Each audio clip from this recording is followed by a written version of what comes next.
വരിക്കുമുത്തൻ hill top വാഹനയാത്രയുടെ ഇടത്താവളം മാറിയിരിക്കുകയാണ്. വരിക്കുമുത്തൻ hill top നെന്മണിക്കടുത്താണ് ഈ സ്ഥലം. ഇവിടെ സദാസമയവും വീശി അടിക്കുന്ന തണുത്ത കുളിക്കാറ്റും വൈകുന്നേരങ്ങളുള്ള കോടമഞ്ഞും കണ്ണത്താ ദൂരത്തെ മലനിരകളും സഞ്ചാരികളുടെ മനസ്സിന് കുളിർമ ഏകുന്ന ഒന്നാണ്. കേരളത്തിൽ തന്നെ മികച്ച ഹിൽ ടോപ്പുകൾ ഒന്നാണിത്.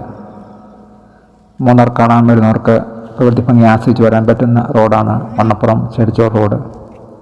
ആ റോഡിലെ ആദ്യത്തെ വ്യൂ പോയിൻ്റാണിത്. പ്രകൃതി അനുഗ്രഹിച്ച് നൽകിയ പ്രദേശമാണ് ഇവിടെ. ടൂറിസം വകുപ്പ് ഇടപെട്ട് അടിസ്ഥാന സൗകര്യങ്ങൾ ഒരുക്കിയാൽ മികച്ച ടൂറിസ്റ്റ് കേന്ദ്രമായി വരിക്കുമുത്തൻ ഹിൽ ടോപ്പ് മാറും എന്നതിൽ സംശയമില്ല.